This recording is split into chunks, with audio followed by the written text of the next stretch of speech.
Hello everyone, welcome to our class. Last classes में हमने ये चीज देखा था कि इंडियन पार्टनरशिप एक्ट और कॉन्ट्रैक्ट होता क्या है, कॉन्ट्रैक्ट किस तरीके से किए जाते हैं, कॉन्ट्रैक्ट के बेसिस एसेंशियल्स क्या है, और हमने वो पूरा पहला unit essentials of contract complete किया है। यदि अगर आपने वो वीडियोस नहीं देखे हैं तो वहां से उस चीज को जाके कंप्लीट कर लीजिए। आज हम हमारा नया चैप्टर शुरू कर रहे हैं, new unit, the Indian partnership act 1932। कि इंडियन पार्टनरशिप एक्ट 1932 के लीगल रिलेटेड लॉस क्या क्या है, means what are the rules regulations related to the partnership. Partnership means what, partnership कितने तरीके से होती है, पार्टनर कितने टाइप के रहते हैं, पार्टनरशिप को रजिस्ट्रेशन कैसे किया जाता है, ये सारी बातें आपको इस रनिंग चैप्टर के अंदर समझा के दी जाएंगी। आज इस वीडियो में हम देखेंगे कि पार्टनरशिप फर्म का मीनिंग क्या होता है करके। Let's start. So this is the introduction of a Partnership Act 1932. The Indian Partnership Act 1932 come on the existence of first day of October 1932. यानी 1 अक्टूबर 1932 से पार्टनरशिप एक्ट इंडिया के अंदर एस्टैब्लिश्ड हुआ था, सिवाय एक सेक्शन के। और वो सेक्शन कौन सा था? सेक्शन 69। ये एक साल के बाद, पूरे एक साल के बाद 1 अक्टूबर 1933 को ये सेक्शन चालू हुआ। यानी ऐसा बोल सकते हैं कि इंडियन पार्टनरशिप एक्ट 1932 से स्टैब्लिश्ड हुआ इंडिया के अंदर, लेकिन उसका जो एक सेक्शन था, सेक्शन 69, वो कब से लागू हुआ? वो एक साल के बाद, फर्स्ट डे ऑफ अक्टूबर से लागू हुआ 1933 से। ये इसके दोनों पॉइंट याद रखेंगे कि इंडियन एक्ट कब से चालू हुआ है, पार्टनरशिप एक्ट करके।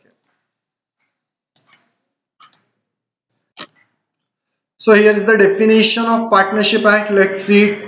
Partnership is a relationship between person who have agreed to share the profit of the business carried on by all or any one of them acting for all. Partnership क्या है? Partnership कभी भी business के लिए की जाती है। तो पार्टनरशिप दो या दो से ज्यादा लोगों के बीच का रिलेशन है for the profit sharing from a business carried out by one or any one of them acting for all. यानी अगर समझिए कि आपने और मैंने पार्टनरशिप की है, तो ऐसे केस के अंदर हमारा मोटिव ऑब्जेक्ट क्या है? To earn a profit. तो उस बिजनेस से होने वाले सारे के सारे प्रॉफिट हम आपस में शेयर करेंगे। अब वर्किंग का नेचर डिस्ट्रीब्यूटेड है, either work by carried on by all of them यानी हम सब मिलके उस पार्टनरशिप फॉर्म को चलाएंगे, और any one of them acting for all. अगर कोई एक पार्टनर भी यदि उस पार्टनरशिप फॉर्म को चला रहा है और बाकी के पार्टनर स्लीपिंग पार्टनर है, वो काम नहीं कर रहा है, तो उसके बावजूद भी उनको प्रॉफिट दिया जाएगा। तो वो अपना वोटिंग राइट, वो अपना मैनेजरियल पावर सरेंडर करते हैं। इसको मुझे जिस सेंस ले लेने की कोशिश कीजिए कि अगर आप मेरे साथ पार्टनरशिप करते हैं और अगर मैं ये चीज बोलूं कि मैं आपको कैपिटल प्रोवाइड करूंगा लेकिन मैं बिजनेस में काम नहीं करूंगा, तो ऐसे केस में मैं स्लीपिंग पार्टनर रहूंगा। तो मैंने मेरे अपने मैनेजरियल राइट्स आपको सरेंडर किए कि आप काम कीजिए मेरे बिहाफ पे। तो ऐसे केस में प्रॉफिट शेयर तब भी किया जाएगा। Person who has entered into a partnership firm with another is called as a partner. जो लोग पार्टनरशिप फर्म को शुरू करते हैं उन्हें क्या बोला जाता है? The person who establish the business of partnership is treated as a partner, और उनके फर्म को नाम दिया जाता है बिजनेस को फर्म। मींस वो लोग जो बिजनेस शुरू कर रहे हैं पार्टनरशिप का, वो लोग कौन है? पार्टनर, और वो कलेक्टिवली क्या बोले जाते हैं? Firm, a partnership firm. और जिस नाम के साथ हम हमारा बिजनेस चलाएंगे उसे फर्म नेम बोला जाता है। अब आपकी बिजनेस को कुछ नाम तो दोगे ना, तो उस नाम को फर्म नेम बोला जाएगा।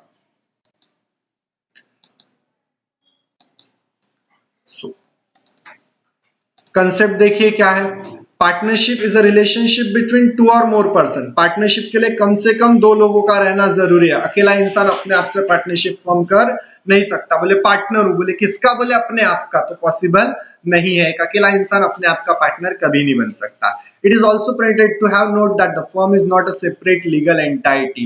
पार्टनरशिप फर्म पार्टनर के ऊपर डिपेंडेबल रहती है, उसको कोई भी लीगल स्टेटस, जैसे कंपनी के पास सेपरेट लीगल एग्जिस्टेंस रहता है ना, वैसा एग्जिस्टेंस पार्टनरशिप फर्म को नहीं रहता है। A firm as mention earlier is collectively name given to all the partner.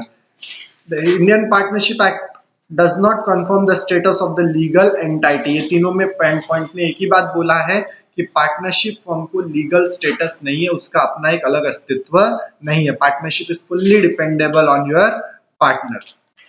अगर आप पार्टनरशिप फॉर्म करना चाहते हो तो there are some essential condition you should know, कि अगर आप पार्टनरशिप फॉर्म कर रहे हो तो आपको किन किन कंडीशंस को फुलफिल करना पड़ेगा। तो यहाँ ये पहली कंडीशन दी हुई है, essentials characteristics of a partnership form. अब पार्टनरशिप फॉर्म के फीचर्स बोलो, कैरेक्टरिस्टिक्स बोलो, ये एक ही है, या नेचर बोलो।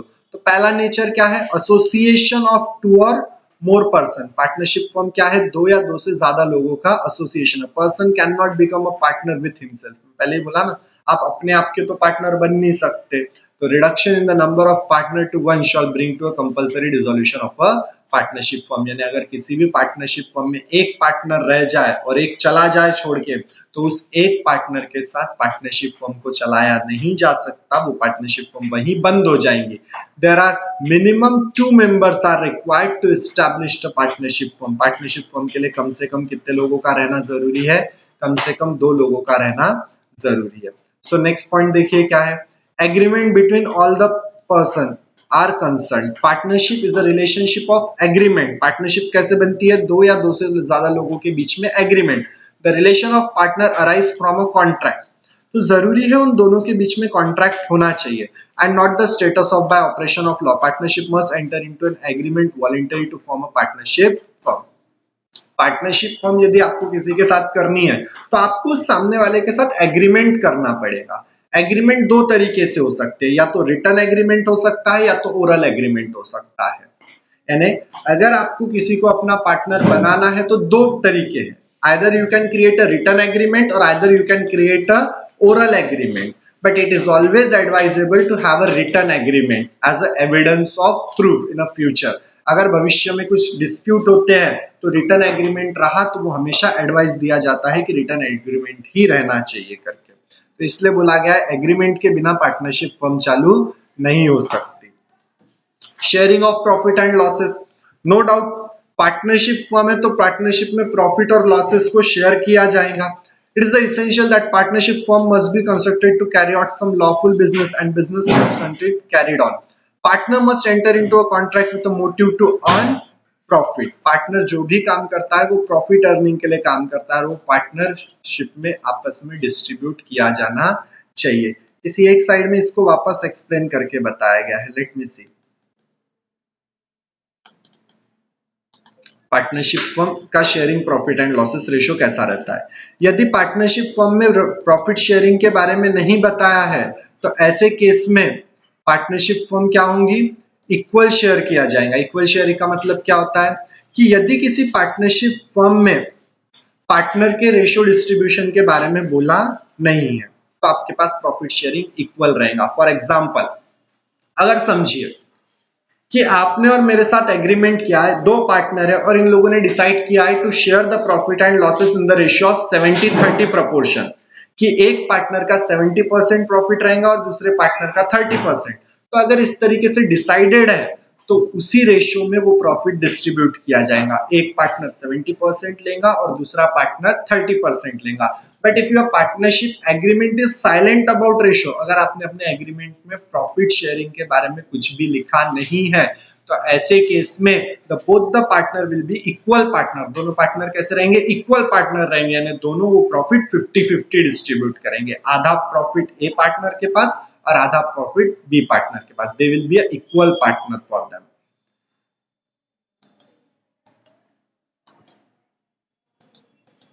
जॉइंट ओनरशिप, पार्टनरशिप फर्म में सारे के सारे पार्टनर जॉइंट ओनर रहते हैं, यानी उस पार्टनरशिप फर्म की जितनी भी प्रॉपर्टी रहेंगी उस पूरी की पूरी प्रॉपर्टी के ऊपर सारे के सारे पार्टनर का अधिकार रहेगा, लेकिन अधिकार सिर्फ और सिर्फ बिजनेस के लिए रहेगा। Means not a single partner can utilize that business property for a personal use, only for the business purpose. आपका जो बिजनेस का प्रॉपर्टी रहेगा वो काय के लिए यूज होंगी, सिर्फ बिजनेस पर्पस के लिए यूज होंगी। आप उस प्रॉपर्टी को पर्सनल पर्पस के लिए यूज नहीं कर सकते, आपकी जॉइंट ओनरशिप रहते हैं। Lawful business, partnership can always carry a lawful business. Every partnership must undertake a lawful business only. The partnership should not encourage any business activity which is forbidden by law. यानी आप partnership के तहत सिर्फ वही business कर सकते हो जो लीगल बिजनेस है। इलीगल बिजनेस, इलीगल एक्टिविटी जैसे कि स्मगलिंग है,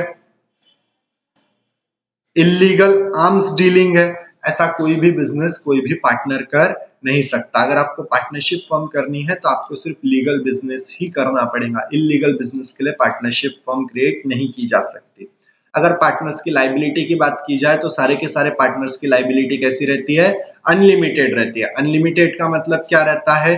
personal property can be utilize to clear your डेब्ट। मतलब there are two types of property. One is business property and another is business property and another is personal property. तो personal property और business property में क्या फर्क है? जो property firm के नाम से रजिस्टर्ड है वो बिजनेस प्रॉपर्टी हुई, और जो मेरे पर्सनल नाम से रजिस्टर्ड है वो पार्टनरशिप की पर्सनल प्रॉपर्टी हुई उन पार्टनर्स की।